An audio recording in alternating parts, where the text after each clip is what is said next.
We start with a naughty nun stabbing up some blonde bird in broad daylight, before sacrificing her body to Satan, who's accidentally manifested on Earth in the body of a shark. Anyway, after taking a moment to wash the sight of such awful CGI out of my eyes, we then cut to the equally cheap-ass main titles, before we meet three young bimbos called Bimbo 1, Bimbo 2 and Bimbo 3. And after Bimbo 1 tries to get her bimbo mate to understand that they're going to the lake and not a fucking water park, so needs to shut up banging on about water slides and wave pools already. Okay, what about just a lake? Do you not understand?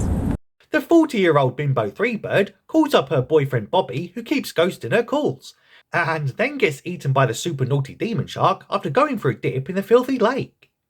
Or I assume that's what's happening, because she could either be having a fit or some sort of aquatic orgasm for all I can tell. But anyway, Bimbo 1 finds her mate bobbing by the bank like a pasty turd, and promptly manages to pull her to safety, despite having been bitten on the thigh. And a few days later, she's totally released, given it miraculously heals because reasons.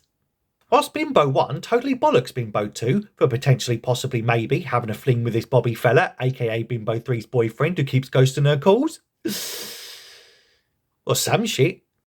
Elsewhere, we meet Ginger Ghostwhacker Nancy Chase, who's investigating reports of a giant satanic shark munching up bumbling bimbos around town. And not letting the lack of a soul or a single shred of credible acting talent stop her from trying to get to the truth, she cringily speaks to the water and also has some type of epileptic orgasm for her troubles. Or just possession, I guess. Anyway, a fully recovered Bimbo 3 is now out here living her best life, flirting with strange men and passing drivers who stop to pick her up in the middle of the road. And before you can say, last time I picked up some floozy in the road, I ended up robbed and hogtied round the back of Hooters, she's soon frolicking about in the lake what's home to a carnivorous predator who happens to be demonically possessed by Beelzebub himself, and having the time of her life.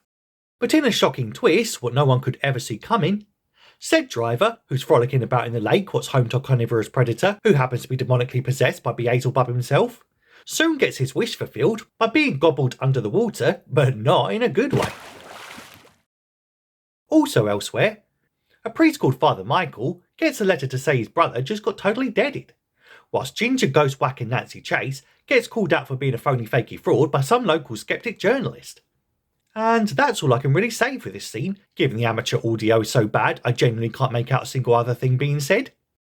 I'm a serious paranormal investigator. I created a psychic link right here in this lake. And it is something demonic. What was that? Speak up, I can't hear you! Though still a better sound mix than friggin' Tenet, to be fair. Fuck you!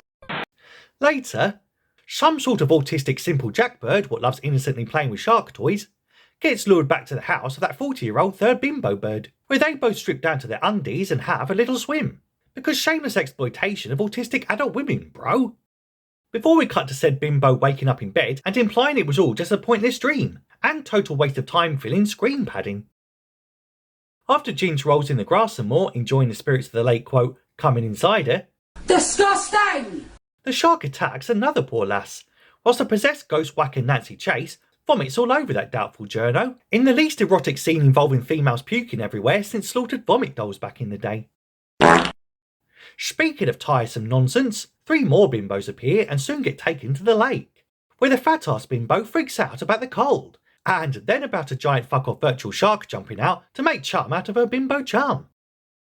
Meanwhile, Father Mike turns up at Bimbo Central looking for the 40-year-old Bimbo 3, who's totally worried about all these demonic shark attacks attacking people demonically in a lake when sharks are meant to live in the ocean, so wagwan bro. And she just can't believe her mate having her wound healed up overnight and also becoming obsessed with water and taking baths and stuff means she's totally possessed by the spirit of he who walks backward but crucially can't when he swims. Or some shit. So naturally, they head on over to the local fun fair, where said 40-year-old bimbo bird is stalking her boyfriend what keeps ghosting her, who's out on a date with bimbo number 2. Damn! And she totally curses them into breaking up, mainly by making all sorts of disturbing O faces or something. Whilst Bimbo 2 proceeds to give the acting performance of a lifetime, trying to portray her sadness at being dumped like yesterday's turd. And the Oscar goes to... And once alone, the Cougar bimbo takes revenge on her 20-year-old boyfriend by biting his neck like a vampire, despite this supposedly being a demon shark movie. Okay. So also naturally, the honourable priest tries to do his one job and honourably exorcise the demon, but instantly gets triggered by being vomited on into honourably strangling the bitch. But not wanting to let it win and the devil have power over him, he volunteers himself to be possessed in her place by snogging her pukey mouth, and then immediately biting bimbo number 1 for shits and giggles, before the shark then comes out of the fucking moon because reasons. At first I was confused, now I'm totally lost. Anyway, the next day, a bodybuilding bimbo takes a trip to relax by the lake, whilst a weirdo in a cowboy hat takes a few pics of her snoozing booty and resting chesticles, before she too is stabbed up by that demonic nun from earlier, who promptly gets bukkakied by her blood and licks it off her knife inhaling Satan, whilst giving me a right-rated lob on. Before another spirit rises out of the depths and takes her for a swim for a change. And we end with not one fucker exercising a single fucking shark in this entire frigging movie, whilst Bimbo 2 tries to stop her bimbo BFF from topping herself, also because reasons. But alas, she totally does, resulting in that satanic shark fella jumping out of the bay and munching up the last bimbo in town. And that's it. That's the, and I use this term loosely, movie. Though my favourite part was where bimbo number 1 states during the exorcism scene, We're gonna need a bigger cross. which was mildly amusing, and genuinely the only piece of effort they seem to put into this flick, because they certainly didn't with whatever the heck those post-credit scenes are supposed to be. I mean, they clearly didn't even bother to shoot a second take for the last one, given there's some random kid running around the background of the shot in the final cut of the movie. What the fuck, y'all? God damn! God damn!